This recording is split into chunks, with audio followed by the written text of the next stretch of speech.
but ultimately it was that I didn't have them ready, and I've got to do a much better job of getting them prepared, which I will this week. We'll be ready for the Raiders, but we just certainly didn't play.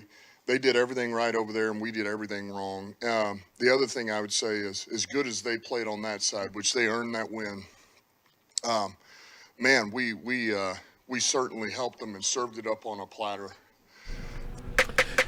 And that was Dan Campbell yesterday talking about this Lions loss to the Ravens. He takes full responsibility for it. He did not have them ready to play that football game. And when he looked at the tape, Bray, it wasn't one guy, it wasn't two guys, it was everybody. And, it was a stinker. And I don't want to say it is what it is, but it is what it is.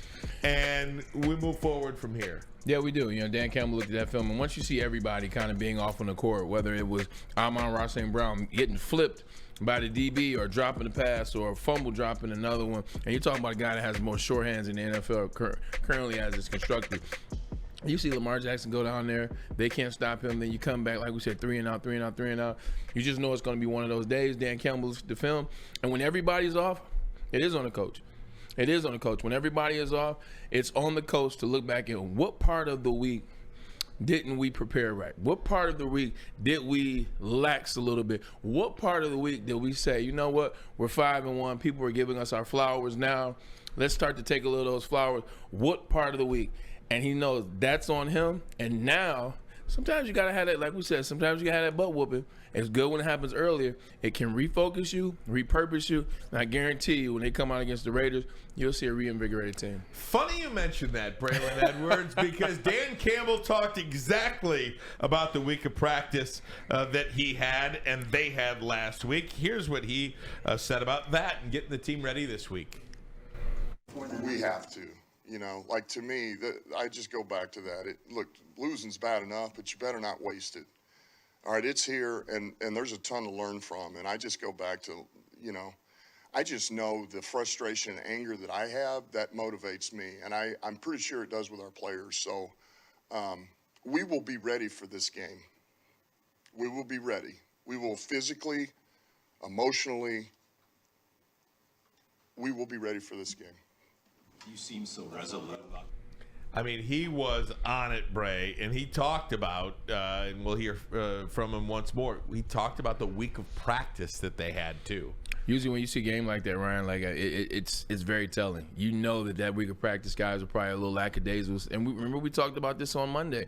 Some of the things that you let slide when you're winning, you see a guy not always finishing through to the end zone, or you see a guy drop a pass in practice, but he'll catch that in the game. Or you see a guy miss.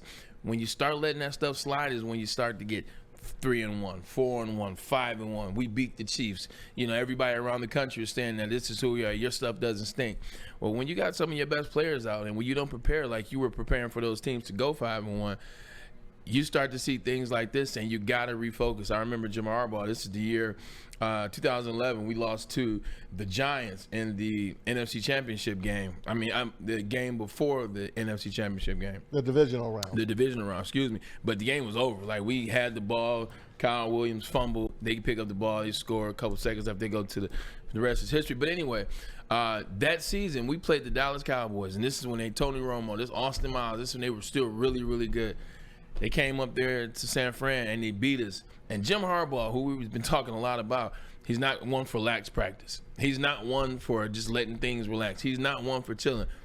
Jim, the 49ers, we had gotten to a cool little space. We went on a little run. How good our defense is. Patrick Willis, Navarro Bowman, Vernon Davis, blah, blah, blah. Well, Dallas Cowboys came and they beat us the whole game, and then they beat us in overtime, and then it was a refocused type game where we got drugged. The score was closer than it was. We got drugged. He repurposes. We went back to the basics. We start going back to the little things that you do to training camp before practice and things like that. Sometimes you need instances like this to go, especially for a team. You see what he said. Our goal is still in front of us, so you need a refocuser. Here's what Dan Campbell said about bouncing back.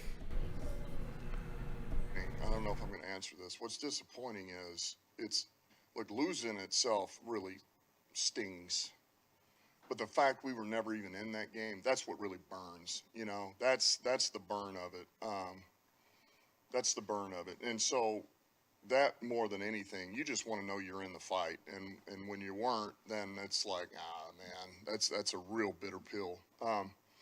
So I think, look, here's what I know. You know, we won our first game of the season. Seattle comes in here and it's a dogfight and they beat us, and we didn't play well enough to win that game. And then we played pretty good football, you know, and all I know is we got to bounce back. That's the most important thing, because at the end of the day, we're 5-2, and where we're going to have a problem is we back it up with another loss. That's where the problem.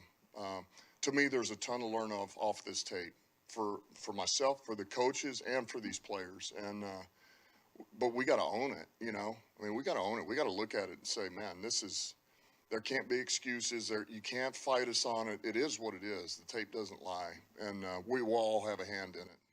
Yeah, it is what it is, and what it is right now is Dan Campbell and the Lions, his team too, because his team goes as he goes. His teams have the same type of energy as him. His team is disappointed in themselves because Lamar Jackson, the Baltimore Ravens, on the road. This is that kind of game. This is that kind of game that you want to win. This is that kind of game that you want to be in. So when you hear people talk about, oh, the Lions here and the Lions are number one, the Lions should be here and they have a chance to get to the NFC Championship, that's one of those games, Ryan, that you're like, yes, you know what? People want to know, what is it going to take for the masses? That was a good game. And I guarantee you, Dan Campbell was looking at it like, damn, we blew an opportunity, if you will, to show people how for real we were, how good we were. But at the same time, we know we weren't at full throttle. But I'm going to make sure this doesn't happen again. He's going to be fired up about this one for a long time to come. They didn't attack the way they usually did. They tried to keep him in a pocket. Did you notice? They did not trust themselves. The defense did not trust themselves. I don't know what Aaron Glenn called in that game, but whatever he did, it was the wrong defense. I mean, you cannot let the Baltimore Ravens run for over 100 yards on rushing. They don't have Gus Edwards. He ain't going to scare anybody. Justice Hill, he ain't going to scare anybody.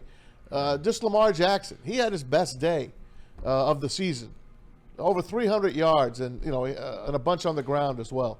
They just did not seem like themselves from the get-go. You just don't go down and punch the Lions in the mouth right off the get-go. They won the toss, and they're like, no, we're not going to defer. Give us the damn ball. We're going to go down and score. And then, of course, Jared Goff had trouble with the wind. He just did.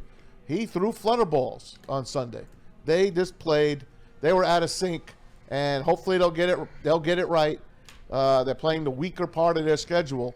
But don't think they're just going to walk into Chicago and Minnesota and they're going to roll over. They're playing hard too. Minnesota ain't quitting. I want to talk about Minnesota in the next segment if I could. Yeah. But just with the Lions for one second, I don't know, and I mentioned this yesterday, but I thought about it a little bit more. I'm not sure you can appropriately comment on last week's game until you see this week's game.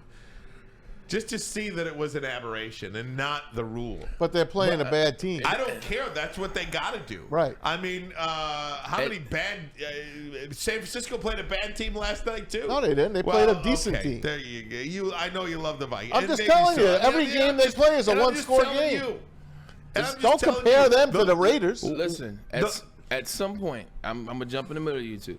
At some point, because you just said, and it's fun. You guys are similar, saying the same thing, even though you don't realize it. You just said, he was like, well, they just didn't look the same. Bills played a bad team too this week. So they just didn't look the same from the start of the game, and they don't act like that. Name a team that they have played this year that is as good as the Baltimore Ravens, including the Chiefs, who didn't have nobody. The Baltimore Ravens are operating at a level, at least in that game, that was super high, super elite, and we'll get into part the level we thought they'd play on. Exactly. So when you look at it from that point of view, they caused the Detroit Lions to have to outthink themselves and outcoach themselves. You get it going early on. You're like, okay, well, we'll keep him in the pack. We'll keep him in the pocket. Because when he scrambles, that's when he's dangerous. We'll keep him in the pocket. Well, you kept him in the pocket. He's the most efficient quarterback in the NFL right now. And he caught him off guard with that. Then he started throwing those leak passes to Gus Edwards, those delayed out the backfield. So it just, all around, it was a damn good game from Lamar Jackson and the Baltimore Ravens. And like you said, Ryan, it is one game. It is over with. But with that being said, you're going to have to see a team like that good when you get in the playoffs. You're going to have to see a team that maybe it's in the second round. You got to be ready for them. The Lions have 10 games left. 9 of them are against losing teams. So far. And I understand that. And that necessarily might not be a good thing, too.